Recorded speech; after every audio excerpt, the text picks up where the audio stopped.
Hello, welcome back to my channel. ಇವತ್ತಿನ ವಿಡಿಯೋದಲ್ಲಿ ನಾನು ಪ್ಲಮ್ ಕೇಕ್ ರೆಸಿಪಿ ತೋರಿಸ್ಕೊಡ್ತಾ ಇದ್ದೀನಿ. ಅದು ಕೂಡ ಏನು ಬೀಟರ್ ಬೇಡ, ಓವನ್ ಬೇಡ, ನೋಡೋಣ ಸಿಂಪಲ್ಲಾಗಿ ನಾವು ಮನೆಯಲ್ಲೇ ಮಾಡ್ಕೋಬೋದು. ಇವಾಗೇನು ಕ್ರಿಸ್ಮಸ್ ಬಂತಲ್ಲ, ಸೊ ಕ್ರಿಸ್ಮಸ್ ಕೇಕ್ ಅಂತಲೇ ಇದು ಫೇಮಸ್ ಅಂತಲೇ ಹೇಳ್ಬೋದು. ನೋಡೋಣ ಮನೆ ಒಂದು ತುಂಬ ಟೇಸ್ಟಿಯಾಗಿರೋಂಥ ಕೇಕ್ ಹಾಗೆ ಬೇಕ್ರಿಯಲ್ಲಿ ಸಿಗೋ ಅದೇ ಟೇಸ್ಟ್ ನಾವು ಮನೆಯಲ್ಲೇ ನಾವು ಮಾಡ್ಕೋಬೋದು. ನೋಡೋಣ ಬನ್ನಿ ಯಾವ ರೀತಿ ಮಾಡೋದು ಅಂತ. ಅದಕ್ಕೂ ಮುಂಚೆ ನನ್ನ ಚಾನಲ್ಗೆ ಹೊಸ ವ್ಯೂವರ್ಸ್ ಆಗಿದ್ದರೆ ಚಾನಲ್ನ ಸಬ್ಸ್ಕ್ರೈಬ್ ಮಾಡಿಕೊಂಡು ವಿಡಿಯೋ ನೋಡಿ. ಹಾಗೆಯೇ ವಿಡಿಯೋ ಇಷ್ಟ ಆದರೆ ಲೈಕ್ ಮಾಡೋದನ್ನು ಮರಿಬೇಡಿ. ಬನ್ನಿ ನೋಡೋಣ. ಮೊದಲಿಗೆ ಒಂದು ಪ್ಯಾನ್ ಇಟ್ಕೊಳ್ಳಿ. ಅದಕ್ಕೆ 3/4 ಕಪ್ ಆಗುವಷ್ಟು ಸಕ್ಕರೆ ಹಾಕ್ಕೊಳ್ತಾ ಇದ್ದೀನಿ. ಮೆಷರ್ಮೆಂಟ್ ಕರೆಕ್ಟಾಗಿ ತೊಗೊಳ್ಳಿ. ಇದನ್ನು ಲೋ ಫ್ಲೇಮಲ್ಲಿ ಇಟ್ಟು ನಾವು ಇದನ್ನು ಮೆಲ್ಟ್ ಮಾಡ್ಕೊಳ್ಳೋಣ. ನಮಗೆ ಕ್ಯಾರಮಲ್ ಸಿರಪ್ ಬೇಕು. ಇದನ್ನು ಪೂರ್ತಿ ಲೋ ಫ್ಲೇಮಲ್ಲಿ, ಆದಷ್ಟು ನಿಮಗೆ ಎಷ್ಟು ಆಗುತ್ತೋ ಅಷ್ಟು ಲೋ ಫ್ಲೇಮಲ್ಲಿ ಇಟ್ಟಿದ್ದೀನಿ. ಇದನ್ನು ಮೆಲ್ಟ್ ಮಾಡ್ಕೊಳ್ಳಿ. ಪೂರ್ತಿ ಮೆಲ್ಟ್ ಆಗಬೇಕು. ಸಕ್ಕರೆ ಏನಿದೆ ಪೂರ್ತಿ ಮೆಲ್ಟ್ ಆಗೋ ತನಕ ನೀವು ಇದನ್ನು ಕರಗಿಸ್ಕೋಬೇಕು. ಫ್ಲೇಮ್ನ ಜಾಸ್ತಿ ಮಾಡೋದಕ್ಕೆ ಹೋಗಬೇಡಿ, ಸ್ವಲ್ಪ ಟೈಮ್ ಹಿಡಿಯುತ್ತೆ. ಬಟ್ ನೀವು ಇದನ್ನು ಲೋ ಫ್ಲೇಮಲ್ಲೇ ಇಟ್ಕೊಳ್ಳಿ. ಸೊ ಈ ರೀತಿ ಕರಗ್ತಾ ಬರುತ್ತೆ. ಸೊ ನೋಡ್ಬೋದು ಮೆಲ್ಟ್ ಆಗ್ತಾ ಬರ್ತಾ ಇದೆ.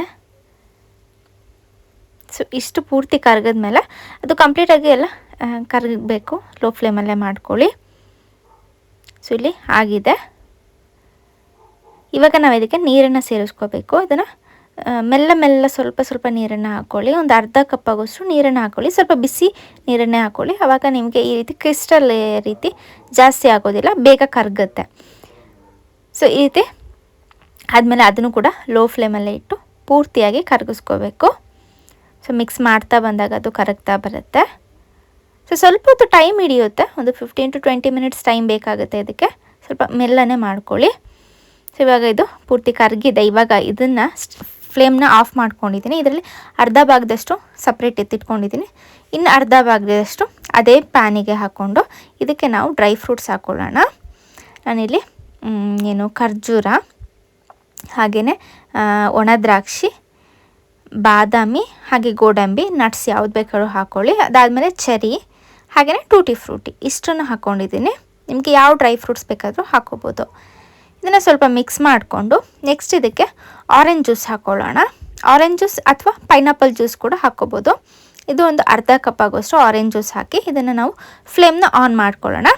ಸೊ ಆ್ಯಕ್ಚುಲಿ ಇದನ್ನು ಈ ರೀತಿ ಆರೆಂಜ್ ಜ್ಯೂಸಲ್ಲಿ ಈ ಡ್ರೈ ಫ್ರೂಟ್ಸ್ನೆಲ್ಲ ಒಂದು ನೈಟ್ ಪೂರ್ತಿ ನೆನೆಯೋದಕ್ಕೆ ಬಿಡ್ತಾರೆ. ಬಟ್ ಈ ರೀತಿ ಆದರೆ ನಮಗೆ ಆವಾಗಲೇ ಆಗಿಬಿಡುತ್ತೆ. ಸೊ ಈ ರೀತಿ ನೀವು ಫ್ಲೇಮ್ ಆನ್ ಮಾಡಿಕೊಂಡು ಈ ರೀತಿ ಮಿಕ್ಸ್ ಮಾಡ್ಕೊಳ್ಳಿ. ನೆಕ್ಸ್ಟ್ ಇದನ್ನು ಸಪ್ರೇಟ್ ತೆಗೆದಿಟ್ಕೊಳ್ಳೋಣ, ತಣ್ಣಗೆ ಮಾಡ್ಕೊಳ್ಳೋಣ. ನೆಕ್ಸ್ಟ್ ಇದನ್ನು ಡ್ರೈ ಇಂಗ್ರೀಡಿಯೆಂಟ್ಸ್ ಹಾಕ್ಕೊಳ್ಳೋಣ. 1.5 ಕಪ್ ಆಗೋಷ್ಟು ಮೈದಾ ಹಾಕ್ಕೊಳ್ತಿದ್ದೀನಿ. ಅದಕ್ಕೆ 1.5 ಟೀ ಸ್ಪೂನಷ್ಟು baking powder, baking soda use ಮಾಡ್ತಾ ಇಲ್ಲ. ಅದಾದಮೇಲೆ ಇದಕ್ಕೆ ಚಕ್ಕೆ ಮತ್ತು ಲವಂಗದು ಪೌಡರ್ ಮಾಡಿ ಹಾಕ್ಕೊಳ್ತಾ ಇದ್ದೀನಿ. 1 ಟೀ ಸ್ಪೂನ್ ಹಾಕ್ಕೊಳ್ತಿದ್ದೀನಿ. ಸೊ ಇದನ್ನು ನಾವು ಜರಡಿ ಇಟ್ಕೊಳ್ಳೋಣ. ಸೊ ಆಲ್ರೆಡಿ ಗೊತ್ತಿರುತ್ತೆ, ಇದು ಸಾಫ್ಟಾಗಿ ಬರೋದಕ್ಕೆ ನಾವು ಈ ರೀತಿ ಜರಡಿ ಇಟ್ಕೊಳ್ಳೋದು. ಸೊ ಪೂರ್ತಿ ಈ ರೀತಿ ಜರಡಿ ಇಟ್ಕೊಳ್ಳಿ. ಸೊ ನಮ್ಮ ಡ್ರೈ ಇಂಗ್ರೀಡಿಯೆಂಟ್ಸ್ ರೆಡಿಯಾಗಿದೆ. ಹಾಗೆಯೇ ನೆಕ್ಸ್ಟ್ ನಾವು ವೆಟ್ ಇಂಗ್ರೀಡಿಯೆಂಟ್ಸ್ ರೆಡಿ ಮಾಡ್ಕೊಳ್ಳೋಣ. ನಾನಿಲ್ಲಿ ಒಂದು ಜಾರ್ ತೊಗೊಂಡಿದ್ದೀನಿ. ಅದಕ್ಕೆ 3 ಮೊಟ್ಟೆ, ರೂಮ್ ಟೆಂಪ್ರೇಚರಲ್ಲಿರೋ 3 ಮೊಟ್ಟೆ ಹಾಕ್ಕೊಳ್ತೀನಿ. ಜಾರಲ್ಲಿ ನೀರಿನಂಶ ಯಾವುದು ಇರಬಾರ್ದು, ನೋಡ್ಕೊಳ್ಳಿ ಕರೆಕ್ಟಾಗಿ. ಅದಾದಮೇಲೆ ಇದಕ್ಕೆ 1/3 ಕಪ್ ಸಕ್ಕರೆ ಹಾಕ್ಕೊಳ್ತೀನಿ, ಅಂದರೆ 1/4 ಕಪ್ಗಿಂತ ಸ್ವಲ್ಪ ಜಾಸ್ತಿ. ಅದಾದಮೇಲೆ ಇದಕ್ಕೆ 1 ಟೀ ಸ್ಪೂನ್ ವೆನಿಲಾ ಎಸೆನ್ಸ್, ಅದಾದಮೇಲೆ 1/2 ಟೀ ಸ್ಪೂನಷ್ಟು ಪೈನಾಪಲ್ ಎಸೆನ್ಸ್ ತಗೊಳ್ತೀನಿ. ಪೈನಾಪಲ್ ಎಸೆನ್ಸ್ ಇಲ್ಲ ಅಂದರೆ 1.5 ಟೀ ಸ್ಪೂನ್ ವೆನಿಲಾ ಎಸೆನ್ಸ್ ಹಾಕ್ಕೊಳ್ಳಿ. ಅದಾದಮೇಲೆ ರೂಮ್ ಟೆಂಪ್ರೇಚರಲ್ಲಿರುವಂಥ ಬೆಣ್ಣೆ 1/4 ಕಪ್ ಆಗೋಷ್ಟು ತೊಗೊಂಡಿದ್ದೀನಿ. ಅದಾದಮೇಲೆ 1/4 ಕಪ್ಪು ಆಯಿಲ್, ಸನ್ಫ್ಲವರ್ ಆಯಿಲ್ ತೊಗೊಂಡಿದ್ದೀನಿ. ಇದನ್ನು ನಾವು ಬ್ಲೆಂಡ್ ಮಾಡ್ಕೊಳ್ಳೋಣ. ಸೊ ಸ್ವಲ್ಪ ಉಪ್ಪನ್ನು ಕೂಡ ಆ್ಯಡ್ ಮಾಡ್ಕೊಂಡಿದ್ದೀನಿ, ಕ್ಲಿಪ್ಪಿಂಗ್ ಬಿಟ್ಟೋಗಿದೆ.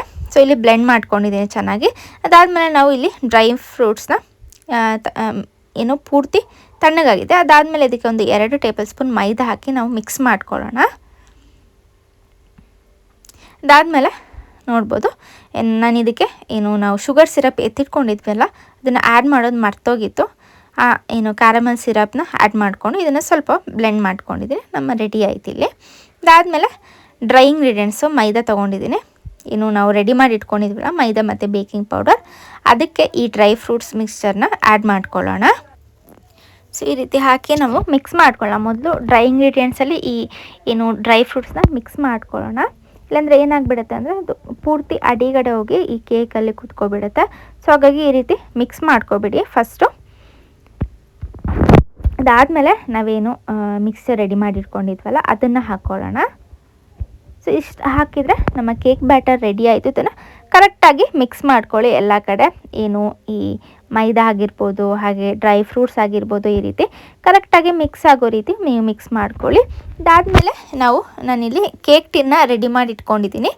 7 ಇಂಚ್ ಕೇಕ್ ಟಿನ್ನಲ್ಲಿ ಮಾಡ್ಕೊಳ್ತಾ ಇರೋದು. ನೋಡ್ಬೋದು ನಾನಿಲ್ಲಿ ಬಟರ್ ಪೇಪರ್ ಹಾಕಿಟ್ಟಿದ್ದೀನಿ. ಇದು ಬೇಕಿಂಗ್ ಪೇಪರ್ ಹಾಕಿಟ್ಟಿದ್ದೀನಿ. ಇದಕ್ಕೆ ನಾವು ಬ್ಯಾಟರ್ನ ಹಾಕ್ಕೊಳ್ಳೋಣ.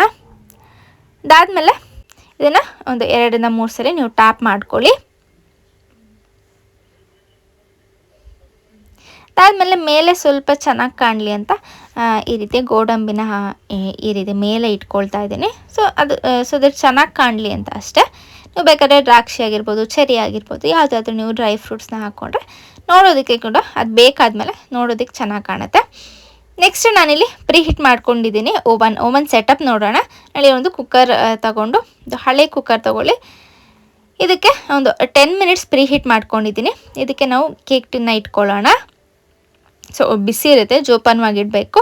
ಅದಾದಮೇಲೆ ಈ ಆ ಕಡೆ ಏನು ಪ್ಯಾನಿಗೆ ಟಚ್ ಆಗಬಾರ್ದು, ಆ ರೀತಿ ಇಟ್ಕೊಳ್ಳಿ. ನೆಕ್ಸ್ಟ್ ಇದನ್ನು ಕ್ಲೋಸ್ ಮಾಡಿ ಕುಕ್ಕರ್ದು ವಿಷಲ್ ತೆಗೀರಿ. ಇದನ್ನು ನಾವೊಂದು 50 to 55 ಮಿನಿಟ್ಸ್ ನಾವು ಬೇಕ್ ಮಾಡ್ಕೊಳ್ಳೋಣ. ನೋಡ್ಬೋದು ನಾನಿಲ್ಲಿ 55 ಮಿನಿಟ್ಸ್ ಇಟ್ಕೊಂಡಿದ್ದೀನಿ. ನಾವು ಚೆಕ್ ಮಾಡ್ಕೊಳ್ಳೋಣ. ಇಲ್ಲಿ ನೋಡ್ಬೋದು ಕರೆಕ್ಟಾಗಿ ಬೇಕಾಗಿದೆ. ಸೊ ನಿಮ್ಮ ಏನು ಕುಕ್ಕರ್ ಆಗಿರ್ಬೋದು, ಫ್ಲೇಮ್ ಆಗಿರ್ಬೋದು, ಅದ್ರ ಮೇಲೆ ಡಿಪೆಂಡ್ ಆಗುತ್ತೆ. ಒಂದು 55 ಮಿನಿಟ್ಸ್ ಬೇಕಾಗುತ್ತೆ. ನೋಡ್ಬೋದು ಇದು ಪೂರ್ತಿ ತಣ್ಣಗಾಗಿದೆ. ಒಂದು ನೈಟ್ ನಾನು ಹಾಗೆ ಇಟ್ಟಿದ್ದೀನಿ. ಆವಾಗ ನೀವು ಕಟ್ ಮಾಡ್ಕೊಳ್ಳಿ. ಆವಾಗ ಅದು ಪರ್ಫೆಕ್ಟಾಗಿ ಏನು ಸೆಟ್ ಆಗಿರುತ್ತೆ. ಸೊ ಒಂದು ನೈಟ್ ಇಟ್ಕೊಂಡ್ರೆ ಅದು ಕರೆಕ್ಟಾಗಿ ಕಟ್ ಆಗುತ್ತೆ. ಸೊ ನೋಡ್ಬೋದು ನಾನಿಲ್ಲಿ ಇವಾಗ ಏನು ಬಟರ್ ಪೇಪರೆಲ್ಲ ತೆಗಿತಾ ಇದ್ದೀನಿ. ಸೊ ಪರ್ಫೆಕ್ಟಾಗಿ ಕುಕ್ ಆಗಿದೆ. ಸೊ ತುಂಬ ಚೆನ್ನಾಗಿ ಟೇಸ್ಟ್ ಕೂಡ ಸೇಮ್ ನೀವು ಬೇಕ್ರಿಲಿ ಅದಕ್ಕಿಂತ ಜಾಸ್ತಿನೇ ಟೇಸ್ಟಿಯಾಗಿ ಬರುತ್ತೆ. ಮನೆಯಲ್ಲಿ ನೀವು ಈಸಿಯಾಗಿ ಮಾಡ್ಕೋಬೋದು. ಸೊ ನೀವು ತಿಂದಿರ್ಬೋದು, ಏನು ಕ್ರಿಸ್ಮಸ್ಸಲ್ಲಿ ಎಲ್ಲ ಈ ಕೇಕ್ ತುಂಬ ಫೇಮಸ್ ಅಂತಲೇ ಹೇಳ್ಬೋದು. ನೀವೆಲ್ಲರೂ ಕೂಡ ಟ್ರೈ ಮಾಡಲೇಬೇಕು. ತುಂಬ ಸಿಂಪಲ್. ನಾನು ಯಾವುದೇ ರೀತಿ ಏನು ಬೀಟರ್ ಆಗಿರ್ಬೋದು, ಹಾಗೆ ಓವನ್ ಆಗಿರ್ಬೋದು, ಯಾವುದು ಯೂಸ್ ಮಾಡ್ದಲ್ಲೇ ನಾವು ಮನೆಯಲ್ಲೇ ಈಸಿಯಾಗಿ ಕೂಡ ಮಾಡ್ಕೋಬೋದು. ಸ್ವಲ್ಪ ಇಂಗ್ರೀಡಿಯೆಂಟ್ಸ್ ನೀವು ತಂದರೆ ತುಂಬ ಟೇಸ್ಟಿಯಾಗಿ ನಾವು ಮನೆಯಲ್ಲೇ ಮಾಡ್ಕೋಬೋದು. ಹಾಗೆ ಹೆಲ್ದಿ ಕೂಡ ಹೌದು. ಯಾವುದೇ ರೀತಿ ಕೆಮಿಕಲ್ಸ್ ನಾವು ಯೂಸ್ ಮಾಡಿಲ್ಲ. ಮನೆಯಲ್ಲಿ ಇರೋವಂಥ ಇಂಗ್ರೀಡಿಯೆಂಟ್ಸಿಂದಲೇ ನಾವು ತುಂಬ ಸಿಂಪಲ್ಲಾಗಿ ನಾವು ಕೇಕ್ನ ಬೇಕ್ ಮಾಡ್ಕೋಬೋದು. ಸೊ ಟ್ರೈ ಮಾಡೋದನ್ನು ಮರಿಬೇಡಿ. ಈ ವಿಡಿಯೋ ನಿಮಗೆಲ್ರಿಗೂ ಇಷ್ಟ ಆಗಿದ್ರೆ ಲೈಕ್ ಮಾಡೋದನ್ನು ಮರಿಬೇಡಿ. ಹೀಗೆ ನನ್ನ ವೀಡಿಯೋಸ್ಗೆ ಸಪೋರ್ಟ್ ಮಾಡ್ತಾ ಇರಿ ಅಂತ ಹೇಳ್ತಾ ಈ ವಿಡಿಯೋನ ಇಲ್ಲಿಗೆ ಎಂಡ್ ಮಾಡ್ತಾ ಇದ್ದೀನಿ. ಸೊ ಹೀಗೆ ನನ್ನ ವೀಡಿಯೋಸ್ನ ನೋಡಿ ಇಷ್ಟ ಆದರೆ ಲೈಕ್ ಮಾಡಿ, ಕಮೆಂಟ್ ಮಾಡಿ. ಸೊ ವಿಡಿಯೋ ಎಂಡ್ ಮಾಡ್ತಾ ಇದ್ದೀನಿ. Thank you for watching.